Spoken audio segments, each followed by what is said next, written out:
سلااو ڕێز هەواڵان ئەرێ تزانی دەمێ کەرانتینەدا ئەوە نوکەل سەردەمێ کۆرۆنایە ئەت سەرمەدا هاتی و ئەم تێدا ژیاین ئەت گەلێک دەمادا سەڕیە عەردێ هاتی و ئێشێن تۆند بەلاو بووینە و پرێکەوان کەرانتینا گەلێک کەس المالێت خودا ماینە ئاسێ و شولên baş û destkeftiyên giring înatîne berçav û ew kesane eb nav û deng bîne. Di vê vîdeoyê de dêbûhewe li ser giringtirîn kesatiya axivin ew ên di wextê xwe de destkeftiyên baş û giring bû mirovatiyê di karantîna de dîtîn. Li destpêkê bîneran kanalê me subscribe bikin û zengilê jî hil bidin da ku hemî vîdeoyên me yên nî bû hewayên hêja diyar bikin. Ishaq Newton êk ji giringtirîn kesatiya serriya erdê û êk ji giringtirîn destkeftiyên Newtonî ew bû ku teoriya hêza kêşana erdê yan ku quwe cadibî ye li sala 1665 dana. Di wî demî de qutabî bû û êşekî giran li serriya erdê belav bû ew navê henta yan ku taûn û tu wî wextî de London hat bû daxistin û xelkê bajarê û hemû bajaran malê xwe de mabîn asê û Newton êk ji wan bî. Bi tu wê karantînê de Newton zorbey wextê xwe eb danana teoriya û şûlên zanistî ve diborand. Elverê Newton çû bû bajarê Walstrop Manor û 18 heyval werê mabî asê. Ew karantîne kire delî ve û xwemijîlî çendîn xebatên zanistî kir û êk ji wan a demê gehiştiye teoriya hêza kêşana erdê û gelek teoriyên dî jî ta noke nehatîne dîtin. William Shakespeare nivîskarê şanûgeriyê binavû deng ew ê şanûgeriya paşayê lîr nivîsî li karantînê de nivîsî û dibêjin ew gelek wextên vîrusayê dîtî taybet vîrusa henta yan ku taûn û li hemî demê belavbûna vîrusa London hate daxistin û li gel wê jî şanûgerî hate girtin. Bi demî de Shakespeare li kupîtka navûdengiya xwe bî navbera sala 1603 û 1613. Dibêjin wî hûzana Venûs û Edînos di wî demî de nivîsî bî û destpêka şanûgeriya paşayê lîr jî li sala 1906 li karantînê de nivîsî bû. Victor Hugo xudanê pertûka The Miserable yan ku kesin hejar.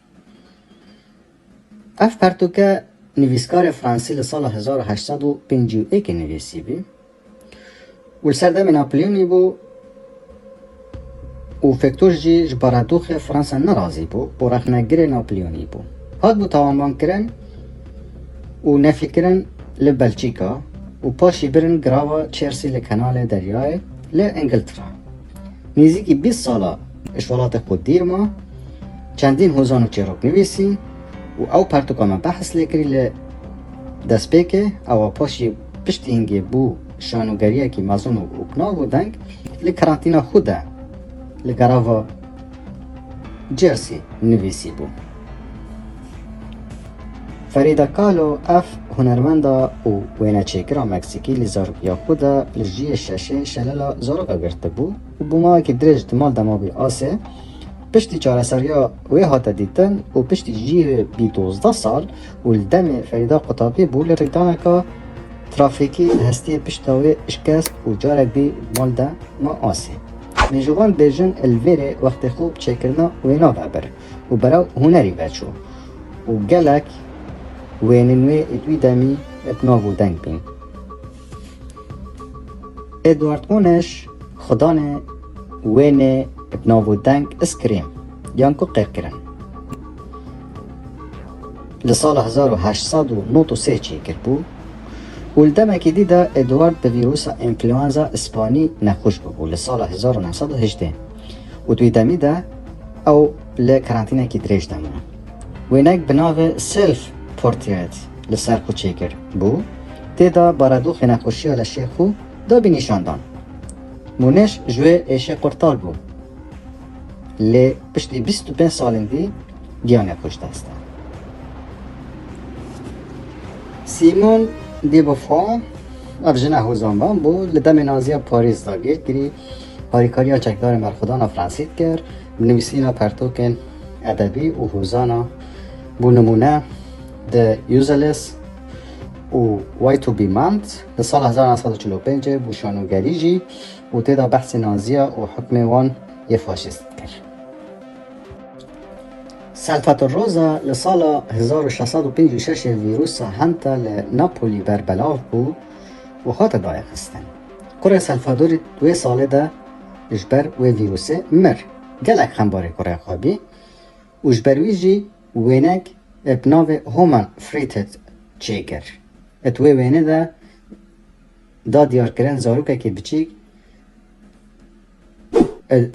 جهه که بلندت که توت مرد و پریکو وینه سلفادور ابناو دنگ بی او وینه و گلک وینه دی اللي کارانتینا اتوی ساله ده چیگر بون.